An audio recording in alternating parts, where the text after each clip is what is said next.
প্ৰথমতে মোৰ দৰ্শকসকলক নমস্কাৰ। আজি আৰু ভিডিঅ' মই আনিছোঁ ফাৰ্মৰ বিষয়ে। মই ফাৰ্মখন খুলিছোঁ আৰু ফাৰ্মটো কেনেকৈ খুলিব লাগে, কেনেকৈ আৰু পশুকেইটাক চাব লাগে, কেনেকৈ আৰু পশুকেইটা দেখভাল কৰিব লাগে আৰু কেনেকৈ কম পইচা দি বহুত পইচা উপাৰ্জন কৰিব পাৰি, এইবিলাক বিষয়ে কৈ দিম মই। কিছুমানে ভয় কৰে, পইচা পেলাবলৈ মন নাই। আপুনি ট্ৰাই কৰক, পইচা অকণমান পেলাওক। যদি 10 জুৰি আনে আপুনি 10,000হে যাব, চিন্তা কৰিব নালাগে। আপুনি ট্ৰাই কৰক। এইটো YBY নহয়, YBY হ'লে বহুত পইচা পেলাব পাৰি আপোনালোকে। YBY নহয়, আপুনি ভয় নকৰক, ট্ৰাই কৰি চাওক, বিশ্বাস কৰক। আৰু যদি ঘৰটো বনাব নোৱাৰে, দেখক এনেকা কৰিব লাগে। এনেকা মাটি তলত উঠাই ৰাখিছে, এইটো চাওক, এইটো মাটি তলত ৰাখি ওপৰত জাবৰ দিছোঁ, মাটি অলপমান খানি উঠাই দিছোঁ। চাওক, এই ভিতৰত এই আছে মাটি, এইবিলাকতে থাকিব। আৰু যদি চাৱনি আপুনি ওপৰত দিব নোৱাৰে, তেতিয়া যদি কম পইচাৰে যদি আপুনি কৰিব খোজে, ঘৰ বনাব নালাগে। অকল এনেকা বাউণ্ডাৰীটো দি এনেকা যদি আপুনি অকণমান মাটি উঠাই জাবৰ ৰাখি দিয়ে, তেতিয়াহ'লে আৰামছে তাতে থাকি যাব। চাওক, মই ঘৰটো এইটো সৰুকৈ বনাইছোঁ, তাত নোজোৰে, সেইকাৰণে এইবিলাকতো বনাই দিছোঁ। চাওক কেনেকৈ বনাইছে, চাওক। ইয়াতে আপোনাৰ তলত সোমাই যায়, তলতে বাচ্চা দিয়ে আৰু ওপৰত এইটোত পলিটিং দিছোঁ মই। চাওক, এই ওপৰত চব পলিটিং, এই ভিতৰত চাওক, এই ভিতৰত বাচ্চা দিয়ে। এইটো খানি ৰাখিছে, এইটো চাওক, আজি খানিছে, আজি বাচ্চা দিব। আৰু এইটো গাড্ডা খানিছে, এইটো চাওক, এইয়া এনেকা বনাই।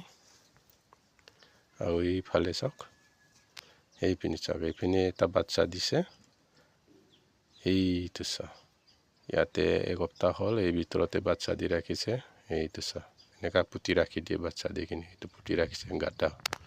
চাওক এনেকা বনাই, এই বাউণ্ডাৰীকেইটা এনেকা দিয়ে। চাওক, এনেকা আপোনালোকে বনাব পাৰি। এনেকা টিন বনাবলৈ দৰকাৰ নাই। যদি আপোনালোকে টিন বনাবলৈ যদি পইচা নাই, তেতিয়াহ'লে এনেকা বনাই দি ৰাখিব পাৰি। এই বাউণ্ডাৰীকেইটা চাওক, এনেকুৱাকৈ বাউণ্ডাৰী দিব লাগে। অকল বাউণ্ডাৰী খৰচা কৰক আৰু পোৱালিৰ পইচা পেলাওক, চিন্তা কৰিব নালাগে। কৰি চাওক, সকলোৱে কৰি চাওক। সকলো ৰাইজে যদি উপাৰ্জন কৰিব পাৰে, তেতিয়াহ'লে সকলোৰ কাৰণে ভাল। আৰু আপোনালোকে মাৰ্কেটৰ কাৰণে চিন্তা কৰিব নালাগে।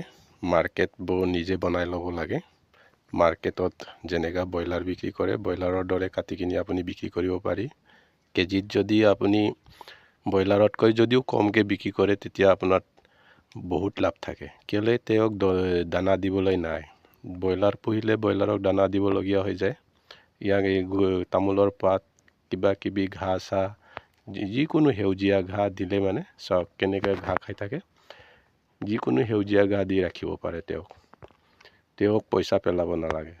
তেওঁক ঘাঁহৰ কাৰণে আপুনি অকণমান টেনশ্যন লওক। আপুনি দানাৰ কাৰণে দানা কিনি আপুনি দিব নালাগে। এৰাপাত খাই, চাওক এৰাপাত, যিকোনো সেউজীয়া ঘাঁহ আপুনি উঠাই কিনি দিব পাৰে। যদি উঠাই কিনি দিবলৈও যদি আপুনি আমনি লাগে, তেতিয়া আপুনি এনেই ৰাখি দিয়ক, নিজে ওলাই বাহিৰলৈ যায় খায়। আৰু পোৱালি কোনোবাই যদি কিনিব আহে, তেতিয়া পোৱালিও বিকিব পাৰে আপুনি, আৰু মাংসকেও বিকিব পাৰি। আগতে দেখোন আমাৰ অসমত ব্ৰইলাৰ খোৱা নাছিলে। আৰু বেমাৰৰ বিষয়ে অলপ কৈ দিম মই। বেমাৰ হ'লে মানে কি কয়, বৰষুণ তিতিলে পাপৰ ধৰে। এই পাপৰ ধৰিলে এইটো জলামবিল লগাব লাগে। জলামবিল অলপ সেনাই দিব লাগে। আৰু এটা আছে পেট চলা বেমাৰ, এইটো চিৰাপ আনি কিনি অকণমান খুৱাই দিব লাগে। যদি পেট চলা বেমাৰ হয়, পেট চলিলে এইটো খুৱাব লাগে, অকণমান 1 ড্ৰপ।